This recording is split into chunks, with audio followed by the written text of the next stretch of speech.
Welcome to How to Retire on Time, a show that answers your questions about all things retirement, including income, taxes, Social Security, healthcare, and more. This show is an extension of the book, How to Retire on Time, which you can grab on Amazon or by going to www.howtoretireontime.com. My name is Mike Decker. I'm the author of the book, How to Retire on Time, but I'm also a licensed financial advisor, insurance agent, and tax professional, which means when it comes to financial topics, we can pretty much talk about it all. Now, that said, please remember this is just a show. Everything you hear should be considered informational. That's it. It's not financial advice. If you want personalized financial advice, then you can request your wealth analysis from my team today by going to www.yourwealthanalysis.com. With me in the studio today is my esteemed colleague, Mr. David Franson. Thanks for being here. Yes, I'm glad to be here. And David's going to be reading your questions as they're submitted, and I'm going to do my best to answer them. Now, you can send your questions in by either texting them to 913-363-1234. Text them anytime during the week, 913-363-1234. Or you can email them to heymike@howtoretireontime.com. Let's begin. Hey, Mike, what are some common risks you believe many retirees do not account for when they retire? We could do the whole show on this if we wanted to. We could spend a long time, yeah. Let's do the high-level ones, the ones Okay. that I see more often. And I'm going to try and categorize this in themes, because if you understand the theme or kind of where the disconnect is, it can open up all sorts of other disconnects or misnomers that would be out there. Is that fair? Sure, yeah. I used to listen way back in the day when I thought I was going to be an attorney. And I was listening to this podcast years and years ago. It was LSAT in Everyday Life. And I loved this phrase. Many people draw conclusions not based on the evidence given. And I thought that was so profound, not based on the evidence given. Now, I later realized that there are many logical leaps, there are many cognitive distortions, there are many things that we as humans do to try to force reality into the narrative or the result that we want. And we'll do anything we can to make that work. Mm-hmm. With that in mind, that we often create conclusions not based on the evidence given, that would be an inefficiency with finance. I want to start this off with kind of talking about oversimplified plans. We like simple. Yeah. I mean, think about the Pop-Tart. Oh. It's a simple, quote unquote, breakfast item. Yeah. You put it in the toaster, it comes up and you eat it, right? Or breakfast cereal is simple. Uh-huh. All fast food is simple. You drive up, you get it, and you eat it, right? Yeah. The simpler it is, many times the more attracted we are to it, because we are inundated by fear, by sales pitches. I mean, just go down the list. We're inundated by marketing and the drama of life. And so we like simple. Many people gravitate towards simplicity. I think someone once said simplicity is the highest form of intelligence. But even that can be distorted because you can have an oversimplified situation. So let me give you some examples of oversimplified plans. These are plans where people will gravitate to it because it's easier to understand. That doesn't necessarily mean that it is better for you. It just means that it is easier to understand. Okay. Many oversimplified plans are built on long-term averages. So, the market's average, let's say 6% year over year. If you buy and hold, I should be fine. Well, the markets also have gone flat, as in no returns for 10 plus years. And then the next 10 years, maybe it was double the return. But those 10 years, that sequence of the return each year, that hurts. It's really hard to stay retired if you're depending on the growth and the average that you projected isn't actually happening for an extended period of time. These are called flat market cycles. There are long-term averages overlook the effects of if a market were to crash, what would happen, right? So David, you remember these market crashes, right? Sure, yes. You're not retired, so did you really care about the recovery? Probably not. No, I guess 2008 comes to mind. I wasn't thinking about the market really. Because there's time to recover. Yeah. In your working life, there's time to recover. Yeah. For me, there was. When you retire, if you take income out of an account that's lost money, you're accentuating the losses. Here's the simple math. So if your accounts go down 10%, it would take an 11% return to break even. That's not the end of the world, right? No. And the markets will correct. They'll do a 10% drop every year and a half or 1.8 years or whatever it is. Not the end of the world. But the markets tend to crash every 7 or 8 years. So let's say your accounts go down 30%. Is that the end of the world? No. because 100% of the time the markets have recovered. It just takes time. But if your accounts were to go down, let's say 30%, you need 43% of an increase to break even. So do you see how the deeper it goes down, the harder it is to recover? Yeah. Well, now imagine your accounts are down 30% and you took out a 4% distribution because you need income in retirement. How else are you going to pay the bills? So now you're down 34%. That would be a 50% return just to break even, assuming you don't touch your accounts and assuming the markets recover in a timely manner. I don't remember many 50% recoveries very quickly. Seems like a tall order. Yeah. 2-3 years or so. So these are oversimplified strategies where we just assume that, a 6% average return, I can just put everything in the market and it will magically work out. You're putting the blinders on in this situation. Even if you're diversifying between stocks and bonds, just look back a couple of years and you'll realize that stocks and bond funds can both lose money at the same time. These are oversimplified portfolios. Let me throw another one on there. One of the most clever things that the insurance industry has done is the creation of the annuity. Now, I don't want to disparage the annuity, All right. but the idea that an insurance company can pool a bunch of people together and give them their own money back at a rate that's fair to the insurance company and to the person. I do want to admit, to the person, it's fair to all sides, but the insurance company wins because most people will die soon enough that the odds are in their favor and they can afford to pay these other outliers. The annuity is how you transfer longevity risk to an insurance company, and the insurance company takes the risk, but because they can pool people together, the odds are in their favor. Mm-hmm.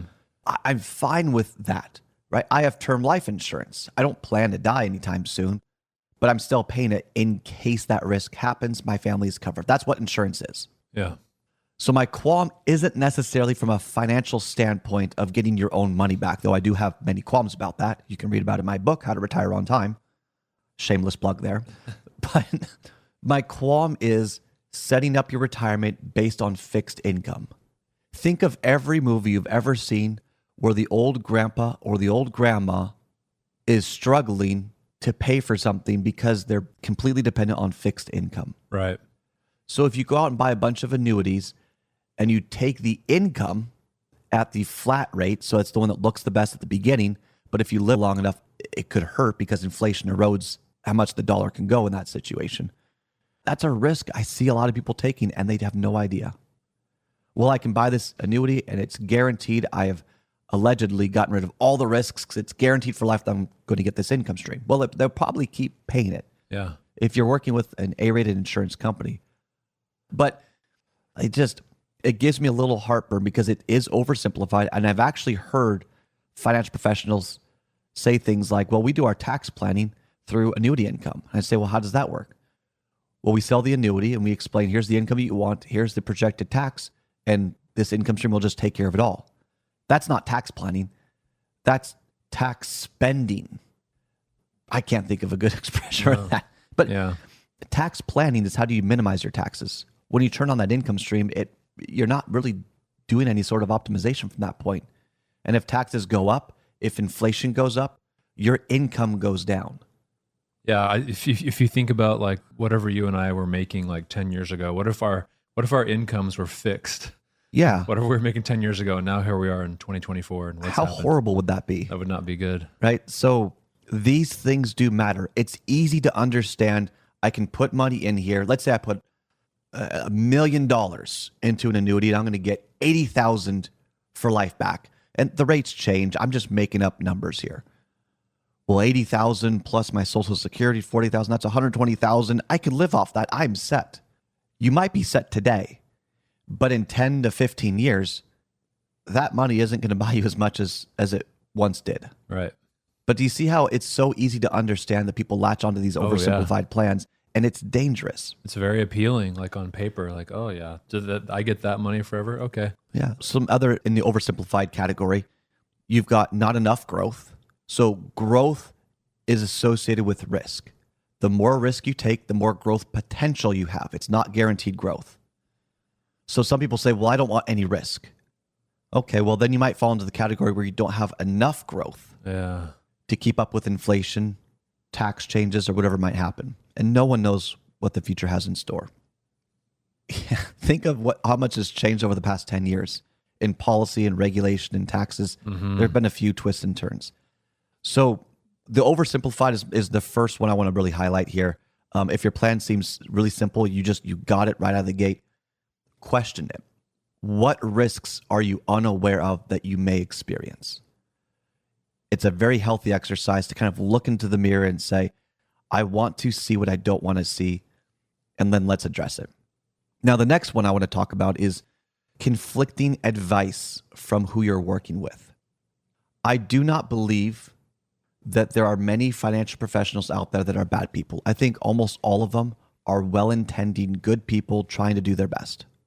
So what I'm about to say is not disparaging. I want to open your eyes on the how you get paid conflict of interest. I'm going to include myself in this category just for kicks and giggles. Okay. So let's say you have $100,000 of cash and you want to do something with it. What would happen? Well, if you're going to talk to an insurance agent, let's say you're younger, they might say, well, let's look at some permanent life insurance because you can fund it over a period of time. You have a cash value. It can grow tax-free. You can borrow against the policy tax-free. There's a death benefit associated with it. You could replace your term life insurance and other policies. Let's grow your money. Let's do that. And then they can explore whole life, which is kind of the more steady eddy growth. It's like not exactly fixed income, but it's meant to be similar to, you just get kind of a rate each year regardless of market conditions.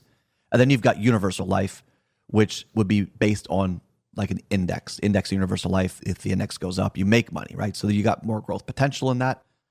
But you've got all these cool options in this whole sphere of permanent life insurance.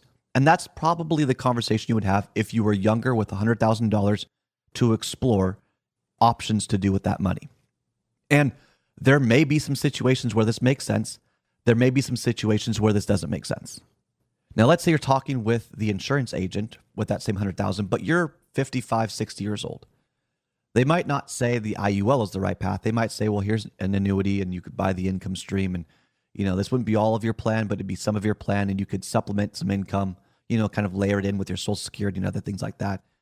And that could be fine. It may not be fine. But do you see how there's an inherent conflict of interest where if you talk to someone that's only insurance agent, they're going to show you the options within their category. Yeah, that makes sense. You're not going to get a salad at C's Candy. No. Right? Does that make C's Candy bad? No. No, we love C's. Or I should probably say Russell Stouffer's. Yeah, that's right. Because that's a Kansas company. Keep it local. I do love Russell Stouffer's though. Me too. They're delicious. But you're not going to get a salad from them. Nope. So now let's take it up a notch, and let's say you take the 100,000, you say, hey, financial advisor, investment advisor, what should I do? They're going to say, gosh, let's put it in the market. Let's grow, baby, grow your money. I've got these models, these portfolios, these ETFs, whatever it is. And then you have to ask yourself, okay, well, how do they get paid and all that? And is it the right amount of growth versus the risk? And you're assessing these things, but maybe that's the right place. But that's probably what they're going to be talking about because that's how they get paid. Is it wrong that they get paid that way? No.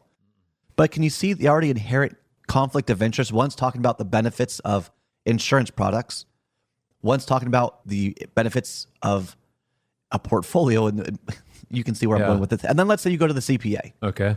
Now, I love CPAs. If I had to pick one group of financial professionals, these are my people. All right.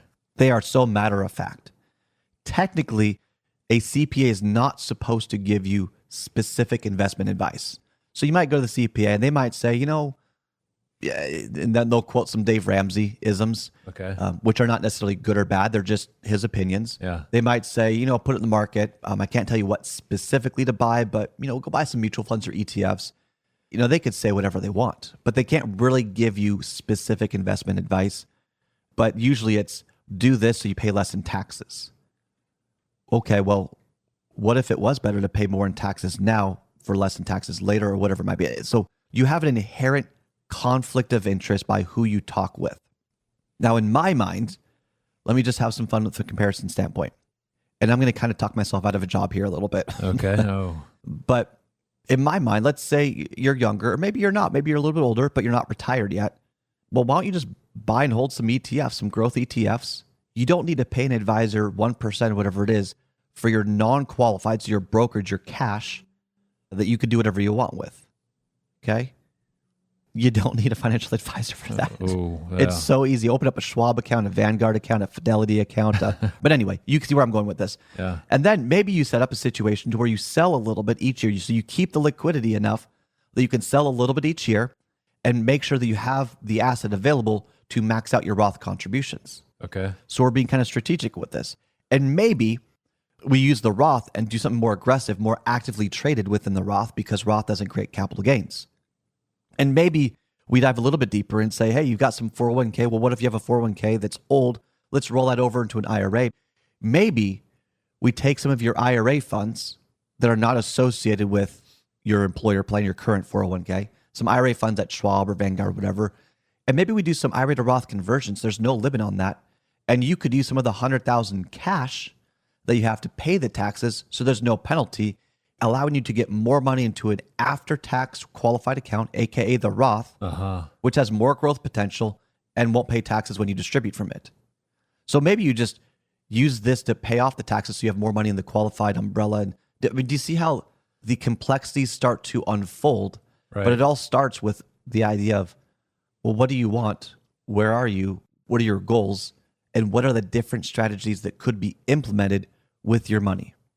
Working with someone that can talk to you about the benefits and detriments of insurance, investments, and taxes, and make decisions based on a comprehensive strategy and not a just grow and figure it out later strategy. Right.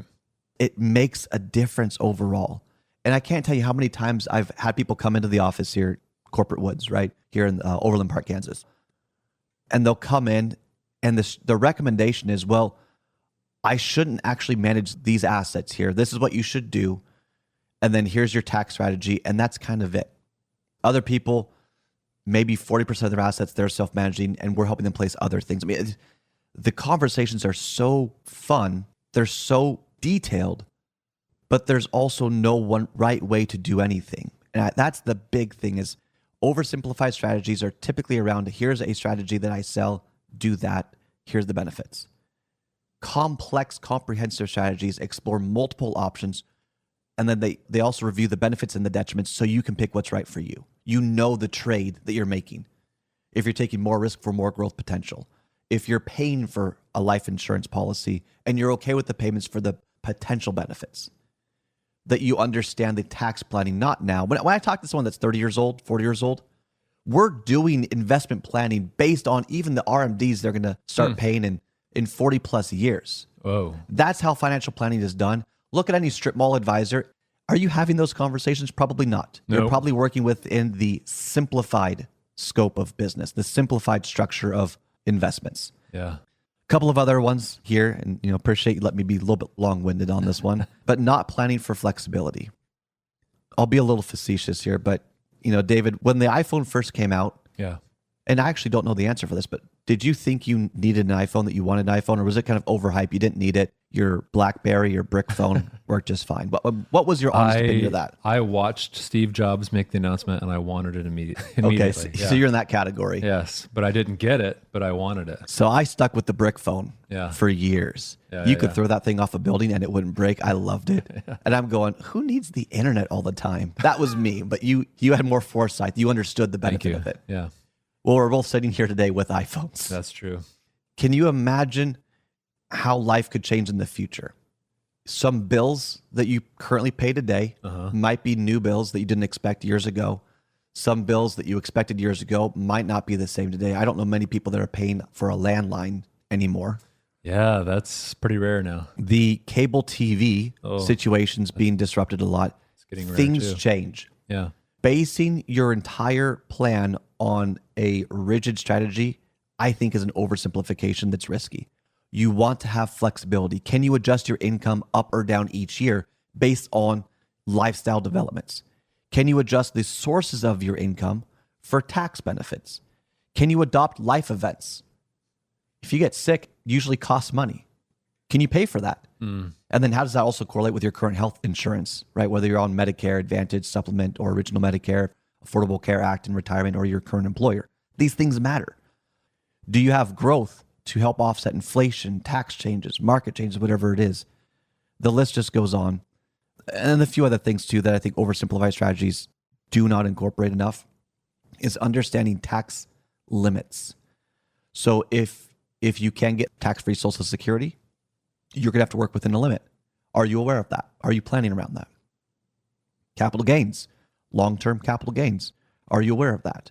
And 20%, it really isn't the highest capital gain. If you have enough income from long-term capital gains, you can get in the 20% tax bracket, and you can even get higher. Whoa. Technically, because there are other taxes that happen when you sell long-term capital gains. I can't remember. I think it's like 20.38% technically. So 23.8% would be the total taxes. These are little technical things that people miss. Running into IRMA, so Medicare surcharges. This is another one that a lot of people don't talk about in retirement for the higher net worth person, but the net investment income tax, an additional tax they'll throw on there if you don't do things correctly or efficiently. I'm not looking at RMDs in the future to make it efficient. The list just goes on and on and on. And no disrespect to the insurance agents out there, but do they know about capital gains or IRMA or? They do. Now, how much do they know it's a very convenient disclosure. There's a company locally here. I won't say who because I don't want to disparage them, but their disclosure says we don't offer investment tax or any advice. Seek a qualified professional for everything. It's like, well, what do you really do? It's just, if you're driving a car, do you want to drive with someone that's driving the car that's a good driver or a bad driver? You can still drive the car, but one's a better experience. If you want to get more out of money, you got to take it, in my opinion, from a comprehensive standpoint. Those who take their time and really dive into the planning side of things typically get much more out of their money, whether it's for income in retirement, whether it's for legacy purposes, or whatever else you can fill the gap in. Here's the recipe. You first put a plan together. Do not talk about investments or products. You put a plan together first. Once you have the overarching plan with a very safe, generic, conservative, estimated growth, then you explore strategies, efficiencies. Are you going to do extensive IRA to Roth conversions? If so, how long? When are you going to file for Social Security? And if so, why? And how does that affect your estate plan and your portfolio income? And do you want a pension? Do you want the lump sum? What's the difference on the overall plan? You've got to dive into the strategies. Then you start picking the investments and products and design your portfolio in such a way that allows you to implement those strategies and support the plan. Strategic planning is really kind of a weird expression because it doesn't make sense to me. A plan is what you want to accomplish. The strategies are what's going to bring the plan to life. Yeah. So in chess, what's the plan? To checkmate the other opponent. Right. The strategies are what make it actually possible. So when it comes down to it, be very careful of oversimplified plans. If it seems like the planning process was too quick, or there's not enough flexibility, or there's not enough growth, or whatever it is, pump the brakes, ask a few more questions, and try to find someone like us at Kedrick that offers investment, insurance, and tax advice all under one umbrella, so it's comprehensive. That's all the time we've got for the show today. If you enjoyed the show, consider subscribing to it wherever you get your podcasts. Just search for How to Retire on Time. Discover if your portfolio is built to weather flat market cycles, or if you're missing tax minimization opportunities that you may not even know exist. Explore strategies that may be able to help you lower your overall risk while potentially increasing your overall growth and lifestyle flexibility. This is not your ordinary financial analysis. Learn more about Your Wealth Analysis and what it could do for you regardless of your age, asset, or target retirement date. Go to www.yourwealthanalysis.com today to learn more and get started.